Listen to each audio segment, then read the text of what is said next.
আসসালামু আলাইকুম। আজকে আমরা জানবো অডিট অফিসার পদে আবেদনের জন্য নিয়োগ। তো এটা কিভাবে আপনারা আবেদন করবেন। তো ভিডিওটা অবশ্যই ভালোভাবে দেখবেন, কারণ কোনো রকম ভুল হলে সমস্যা কিন্তু আপনারই হবে। তো ভিডিওটা একটু খেয়াল করে দেখবেন, তো কোনো রকম স্কিপ করবেন না। তো মূল ভিডিও চলে যাওয়ার আগে বলে রাখছি, চ্যানেলটিতে যদি নতুন হয়ে থাকেন বাংলা ফাইলে, তাহলে সাবস্ক্রাইব করে আমাদেরকে সাপোর্ট দেন। আর কোন ধরনের ফাইল চান আমরা কিন্তু আপনাদেরকে প্রোভাইড করব, সেটা কমেন্টে জানাতে পারেন। তো আমরা মূল ভিডিও চলে আসছি, যে বাংলা মাধ্যমে টাইপিংয়ের মাধ্যমে করতে পারে। এর আগে একটা বলে রাখি, এটাকে কিন্তু মোবাইলে এডিট করার চেষ্টা করবেন না, এটা সম্পূর্ণ কম্পিউটারে করতে হবে এবং এমএস ওয়ার্ডে এবং বিজয় 52 সফটওয়্যার ইনস্টল করে করতে হবে। সেটার ভিডিও কিন্তু আমি আমার এই ভিডিও ডিসক্রিপশন বক্সে দিয়ে দিছি, সেখানে দেখে নিতে পারেন। তো আসুন আমরা মূল আলোচনায় চলে যাই।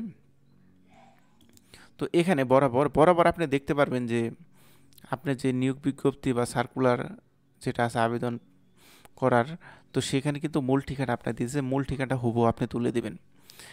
তুলে দেওয়ার পর অফিস সহকারী পোস্ট, আপনি এখানে দুইটা সেমিকোলন আছে, দুইটা সেমিকোলন দিয়ে অবশ্যই বোল্ড করে দেওয়া আছে, বোল্ড করে দেবেন। এবং এখানে আছে আপনি কোন তারিখে এবং কোন পত্রিকার মাধ্যমে আপনি জানতে পারছেন, সেটাও কিন্তু আপনাকে উল্লেখ করতে হবে। দেখেন এখানে তারিখ, সুন্দর তারিখ দেবেন, কোন পত্রিকা মারফত জানতে পারলেন সেটাই কিন্তু উল্লেখ করে দেবেন, এবং আপনার পদের নামটাও বোল্ড করে দিয়ে দেবেন। এবং সেখানেও দুই জায়গায় সেমিকোলন দিয়ে সুন্দর করে আপনি কিন্তু এটা তৈরি করে দেবেন। এখানে ফন্টের সমস্যা, ফন্টটা ঠিক করে নেবেন। এখানে আপনার নামটা অবশ্যই সঠিকভাবে দিবেন, কোনো রকম ভুল করবেন না। নাম, পিতার নাম, মাতার নাম এবং আপনার স্থায়ী অস্থায়ী ঠিকানা আছে সেটাও কিন্তু আপনি দিয়ে দিবেন। এবং পরবর্তী চ্যাপ্টার আমরা যদি দেখি, যে এখানে যে ধর্ম আছে ইসলাম, সুন্নি, ইসলাম দিলে হবে, সুন্নিও আপনি দিতে পারেন, শিয়া সুন্নি যেটা হয়। বাংলাদেশে ম্যাক্সিমাম হচ্ছে সুন্নি। তো জন্মসূত্র, জন্ম তারিখ এবং বিবাহিত হলে বিবাহিত, অবিবাহিত হলে অবিবাহিত, শিক্ষাগত যোগ্যতা। আর এখানে যদি আপনার পাশের সনের পরে যে এখানে যদি সিজিপিএ যদি থাকতো, সেখানে কিন্তু আপনি সিজিপিএ দিয়ে দিতেন। এই যে এখানে যদি আপনার সিজিপিএ হয় 3.05, 3.50, সেক্ষেত্রে কিন্তু আপনি 3.50 দিয়ে দিতেন।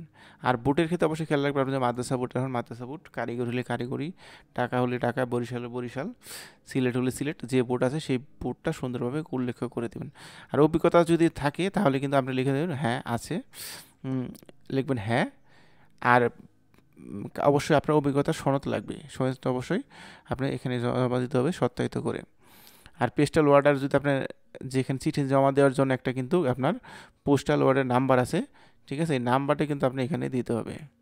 ঠিক আছে, দিয়েই কিন্তু আপনি খুব সহজেই তৈরি করে নিতে পারবেন। তো আমরা নিচে যদি দেখি যে এখানে কী কী আমাদের দিতে হবে, তো এখানে আপনার যে নাম, ঠিক আছে, এখানে নামটা কলম দিয়ে সুন্দরভাবে লিখে, বল পেন কলম দিয়ে অবশ্যই লিখে এখানে আপনার নামটা দিবেন এবং তারিখ, কয় তারিখে জমা দিচ্ছেন।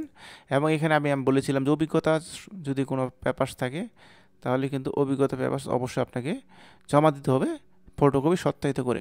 তো এখানে যা যা চাইছে, সার্টিফিকেট, অনুলিপি, 3 কপি সদ্য ছবি। অনেকেই চেষ্টা করে 4-5 বছর আগের ছবি দেওয়ার জন্য, আপনি চেষ্টা করবেন সদ্য ছবি দেওয়ার জন্য, যে ইদানিং তুলেছেন সেই ছবিগুলো দেওয়ার চেষ্টা করবেন। এবং জাতীয় পত্র প্রথম শ্রেণীর সত্যায়িত কপি, এবং যা আপনার খরচ হয়েছে, মূল্যায়নে অবহিত একটি খাম এবং পোস্টাল অর্ডারের খাম, এটা কম বেশি হতে পারে। তো এগুলো দিয়ে কিন্তু আপনি খুব সহজেই তৈরি করে নিতে পারেন। আর আরেকটা বিষয় খেয়াল রাখবেন, যে এখানে আমি যে বলছি কমিশনকৃত নাগরিক সনদপত্র, এটা যদি আপনার পৌরসভার ভিতরে হয় তাহলে এটা কমিশনার হবে, আর যদি ইউনিয়ন হয় তাহলে চেয়ারম্যান হবে। তো আশা করি বিষয়টা বুঝতে পারছেন। তো আশা করি সুন্দরভাবে তৈরি করতে পারেন। এরপরেও যদি আপনাদের এই ফরম্যাটটা যদি তৈরি করতে ফরম্যাটের প্রয়োজন হয়, তো ফরম্যাটটা পাবেন কোথায় এবং কীভাবে ডাউনলোড করবেন, এখন সেই বিষয়ে আসি। তো এর জন্য এই ভিডিও ডিসক্রিপশন নিচে দেখতে পারতেছেন যে একটা ফাইল আছে বা লিঙ্ক আছে, ঠিক আছে, এই লিঙ্কে যেয়ে কিন্তু আপনারা ক্লিক করেই খুব সহজেই ওয়েবসাইটে যে লিঙ্কটা ডাউনলোড করে আপনি কিন্তু তৈরি করে নিতে পারেন। তো ভিডিওটা কেমন লাগলো অবশ্যই জানাবেন, আর ভিডিওটা যদি ভালো লাগে লাইক দিবেন, আর কোন ধরনের ফাইল চান আবারও বলছি কমেন্ট করে আমাদের জানাতে পারেন। আল্লাহ হাফিজ।